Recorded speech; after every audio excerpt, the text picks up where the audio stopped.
And thanks for joining me, everyone. Charles Moscowitz. I usually do the program Monday through Friday, 12 noon to 1 p.m., other than special editions, which is what I am doing right now. This is live, and we do take calls, and I'm going to give out the number, 617-396-4958, 617-396-4958. My guest is Luis Miguel. He is a candidate for the U.S. Senate in Florida.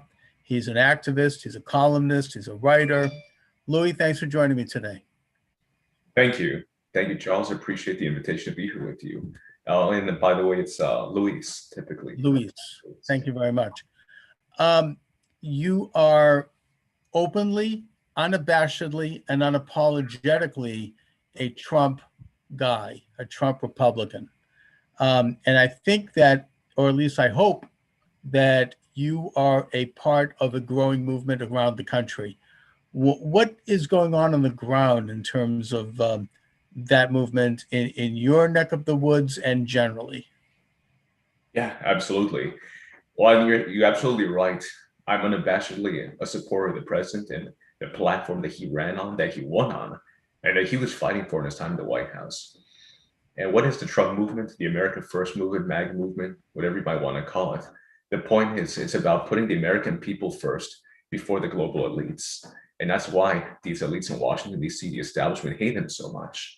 It's because he stood for the American people on trade, on immigration, when it came to fighting against the woke corporations, big tech, all the powers that be.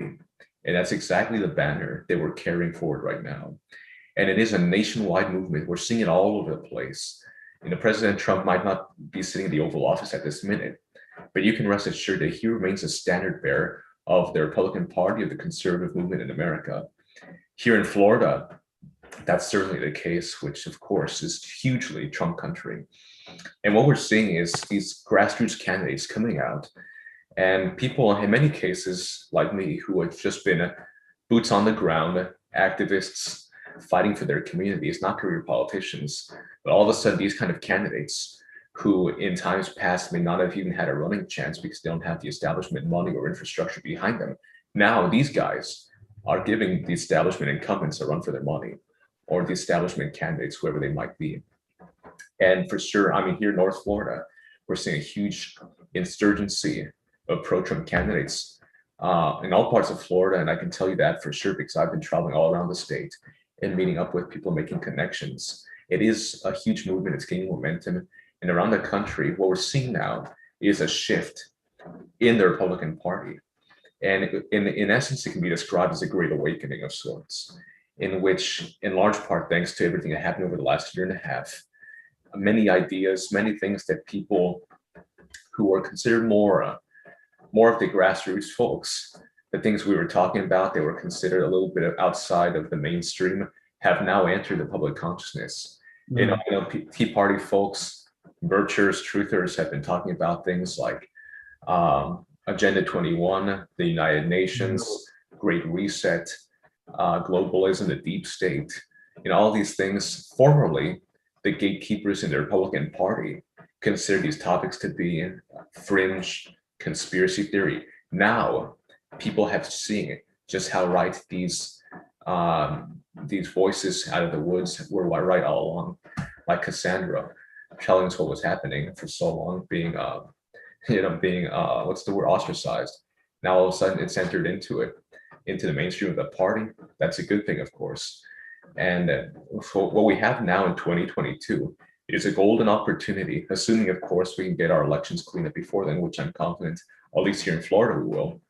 So what it is a golden opportunity to get a lot of these establishment figures, even the deeply embedded ones, out of there, because the pendulum swing, the public backing and the momentum is on our side so strongly that we need to take advantage of this. And I do believe we are going to see in 2022 a huge shifting and rearrangement of the political landscape in the Republican Party and in America. Oh, that's great. From your lips to God's ear, that would be so amazing. And, you define the movement very well, the Trump movement, and that's what it is. And I think that the key word there to understand is the idea of America first, which I think is something that was the main sin that Trump committed against the ruling elites, the establishment. And it may sound simple. Of course, everybody wants to put America first. We've heard Barack Obama say this. We've heard the Bushes used to say it, but they didn't mean it, and everyone knows it. They wanted to put the globe first. They wanted to put this sort of international elite first. Trump meant it, and he actually went forward and delivered on it. And it resulted in an incredibly successful presidency by any measure. I mean, in all areas, whether you like Trump personally or not. I happen to love Trump, but putting that aside, I guess somebody rubs some people the wrong way. But, it just, you can name any issue, and it was an extraordinary success, an extraordinary man at an extraordinary time. And I think that what you're talking about, Louis, is really tapping into that and identifying it and defining it, because it is a movement and it's growing. What about the, you're running for the U.S. Senate against somewhat of a conventional, if you will, rhino Republican, not totally, but, generally. Are those people still in control of the Republican Party? The sort of the Mitt Romneys and them. I would say at the national level, and in many cases, state leadership level, that's still very much the case. You're seeing that dynamic shift in local levels, and of course, it's at the local level that you can often, within this movement, take power back easiest.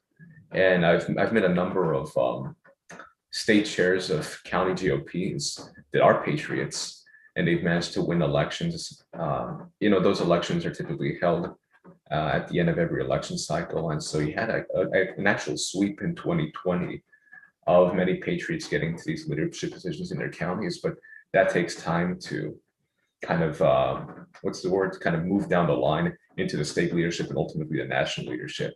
Right. And we can definitely see, for example, we can see that here in Florida, the Republican Party of Florida is pushing Marco Rubio very strongly, even though it is a contested primary. Ostensibly, according to their own rules, they're supposed to stay out of it, but they are pushing the incumbent.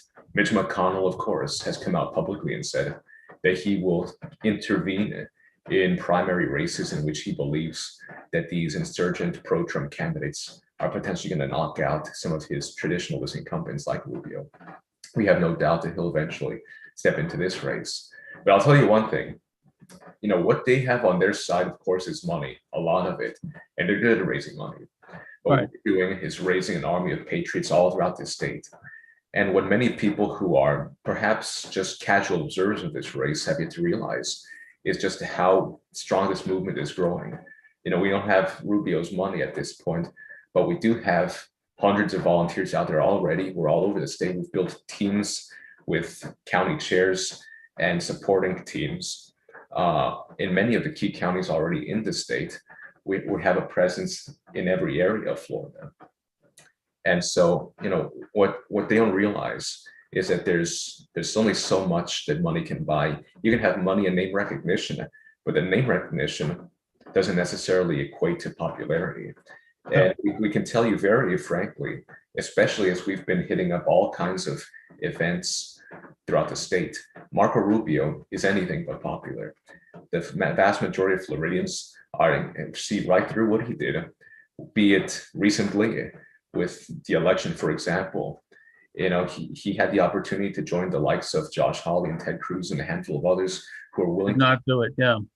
He put his rubber stamp on it right there and completely betrayed the president and the country doing so. He introduced red flag law legislation just recently. They will be used, if it were passed and signed into law, weaponized against legal gun owners like you and me, completely into the hands of the radical left. Which also is opening up America's big cities to more violence because, people can't defend themselves. I mean, you have to be able to have an ability to defend your life and your family. And, you have these cities which are virtually gun banned, like New York and Chicago, and you have a massive increase of murder and violence. And of course, they bizarrely blame the gun for doing this, when in fact, if people had guns that were law-abiding, like 99.9% of people who do, then there would be less crime because they could defend themselves. Now, you're quite right to note that big money doesn't necessarily buy an election. I mean, that's been proven over and over again. And Trump himself is an example of that. He ran on a shoestring. He didn't have any of the big corporate donors, whereas Hillary had over $100 million. And, you see this phenomenon developing. So, the issue is, as you say, the grassroots, the door to door.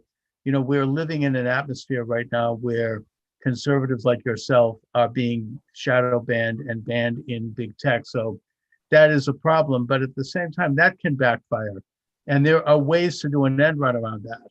And I think that seems to me like you're finding that way by actually developing a genuine infrastructure of an organization throughout your state, which is what'll do it. That's what'll win for you, I think. Exactly. And, you're right about the social media. We've seen that repeatedly. Our campaign has been slapped by all kinds of their censorship techniques. One of the reasons actually is, we're having an event this weekend. For those who are tuning into the show, we're going to be in Tallahassee this Saturday, July 10th. And what we're doing actually is that we're going to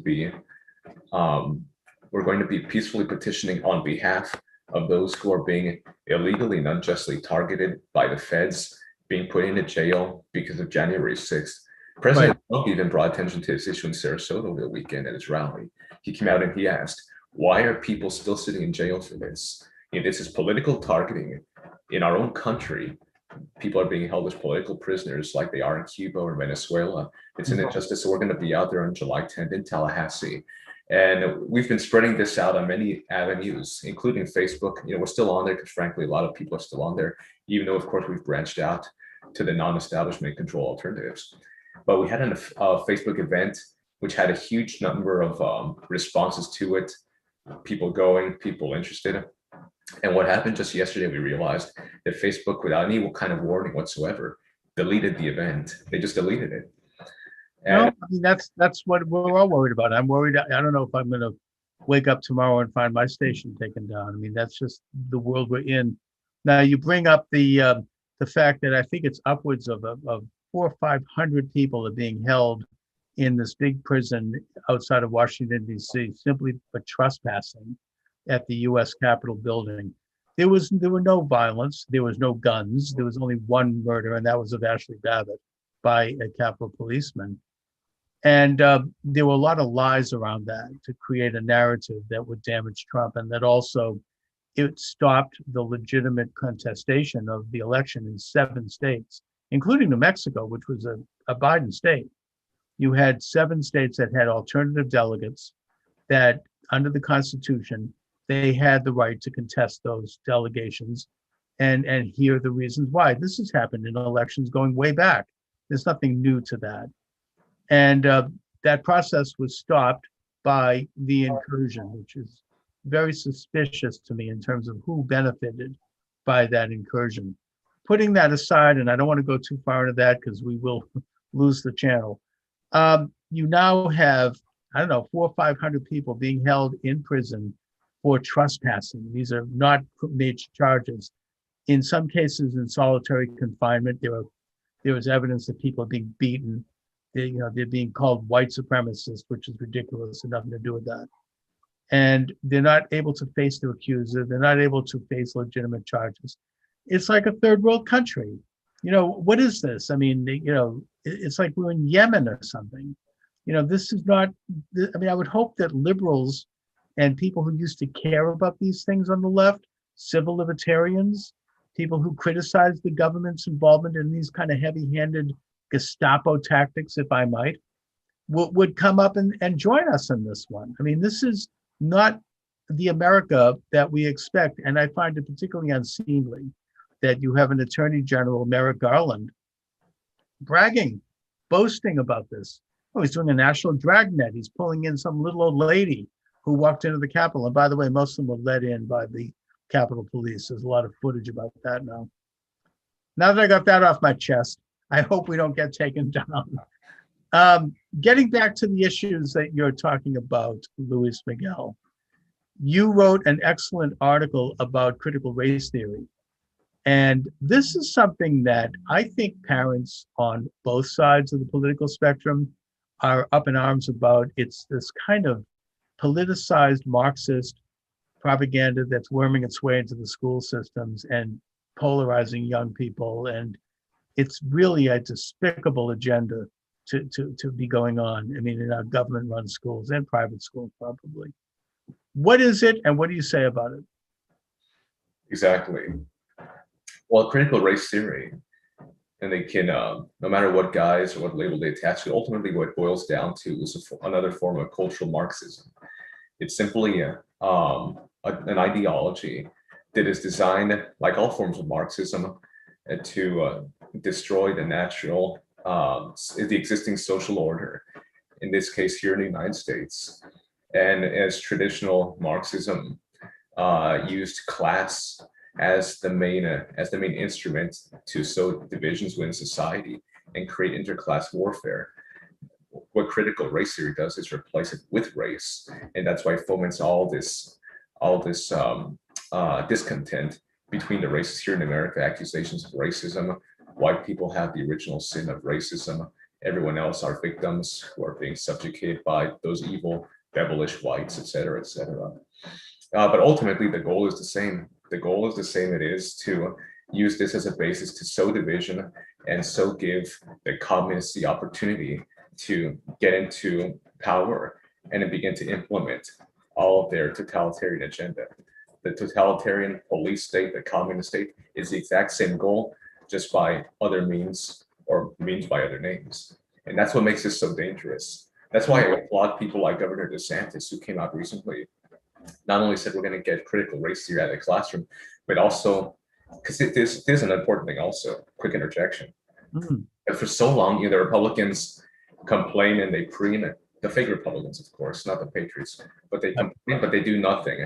And they're never actually willing to take any offensive action against the left. Defensive, but never offensive. So Governor DeSantis did is finally break free of those restraints and said, we're not only going to prohibit critical race theory, but we're also going to offensively make sure that in our classrooms here in Florida, they're going to learn about the dangers and the reality of communism and communist ideology. And so that's the fight that we have. And it's a multi-pronged battle. You got to fight at the federal level, at the state level, in your local communities, in the school boards. And that's something I've been very much involved in as well, here where I live in St. Johns County, North Florida. And it's a huge and growing movement for sure. I think a lot of people finally woke up and realized that the destruction of America is taking place first of all mostly in the classrooms, in the school boards. So it's there and in the PTAs and all of these other small places within your towns that you have to get involved first and foremostly. And then the ripple effects are felt throughout the country. Absolutely. And I think that it should be noted that running for local school board is a great place to start if you want to get involved with politics, because we have to take back our school departments. Parents of sons and daughters in the schools who know what's going on need to step up and take it back from the National Education Association and these big national unions that are seeking to turn children into guinea pigs for social experiments. We're paying for that. It's damaging to our children. I don't know if we can ever fully take it back, but we can start to challenge it. And I think that this is going to be a big part of a movement that's going to sweep people like yourself and many congressmen into office in about 15 months from now. I do think that the Republicans at least are going to take back the House, if not by a substantial and earth-shattering number, to the point where it's going to change politics in this country for another generation. And I think they also are going to take back the Senate, maybe not quite with those kinds of margins, although there might be a few surprises. I don't want to go into this, but let's just say there might be some changes in Georgia and Arizona. Let's leave it at that. That could change the Senate.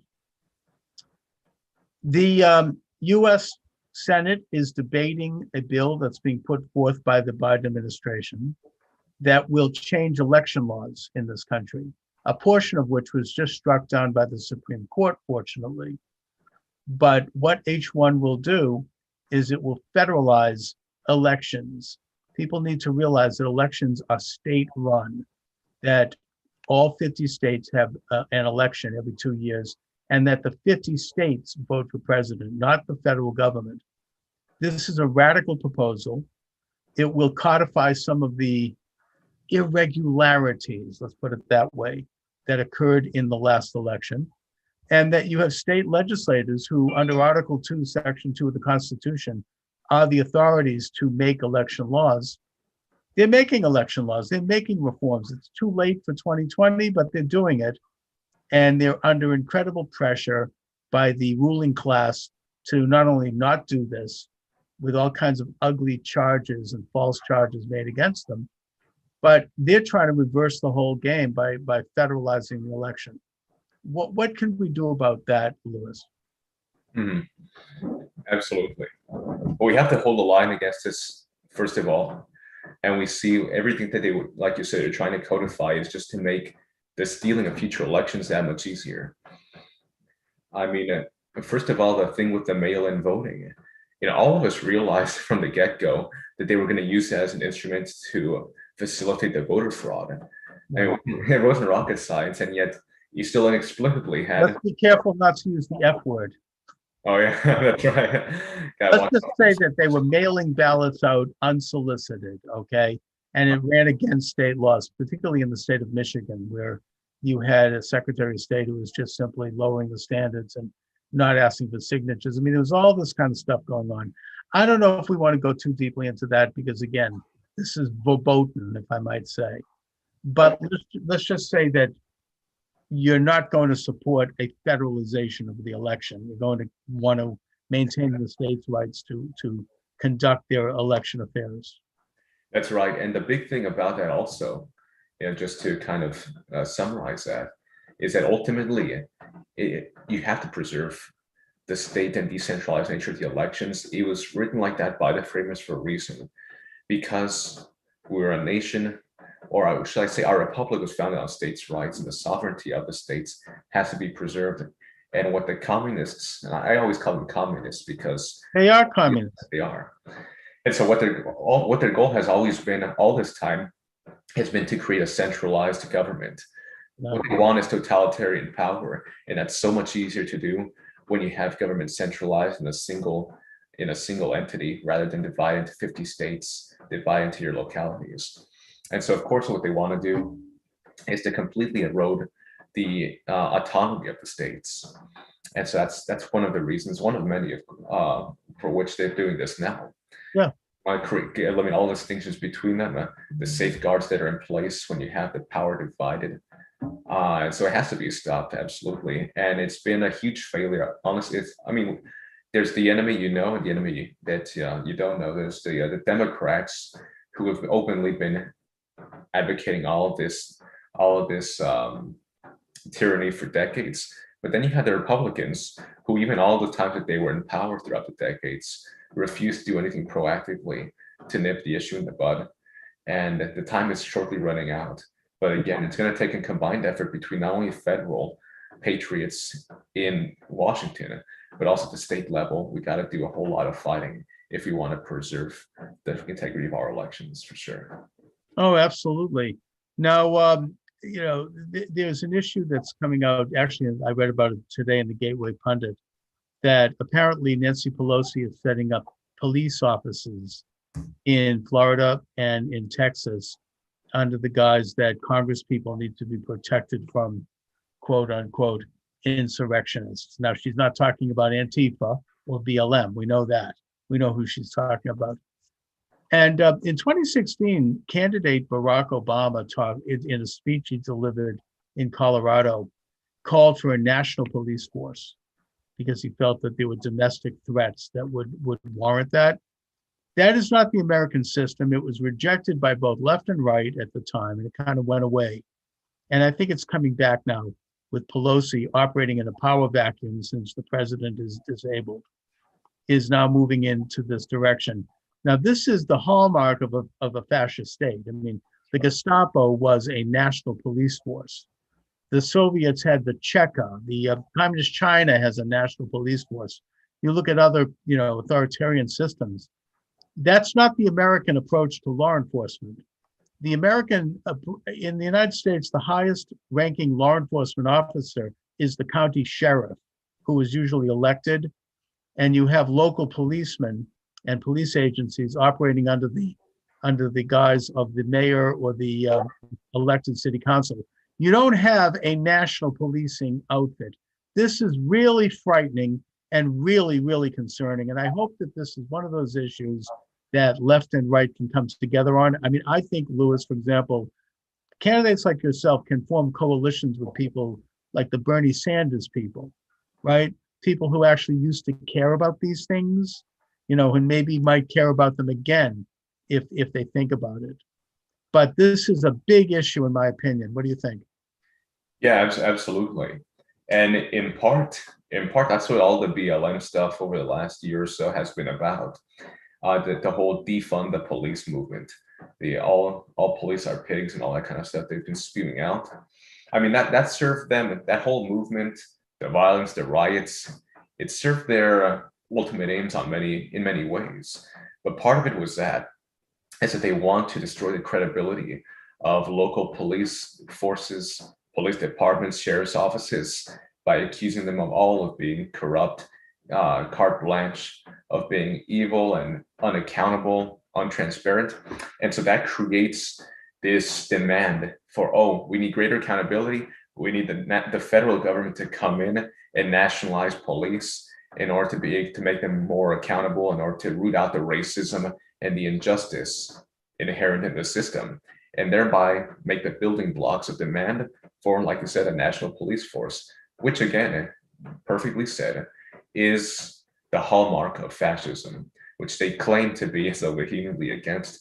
And that's exactly what they're trying to usher in. And of course, you can't have a totalitarian state.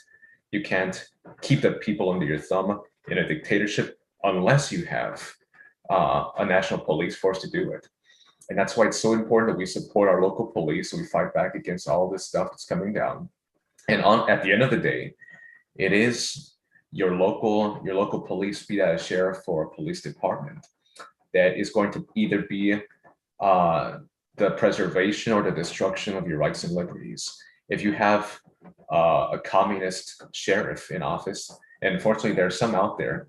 There are. There's some blue districts out there, some blue counties and cities, there's some out there. If you have one of those, then they're the ones who are going to be confiscating your guns. They're the good ones who are going to be putting you in jail for hate speech laws, shutting down your businesses over the supposed pandemic laws.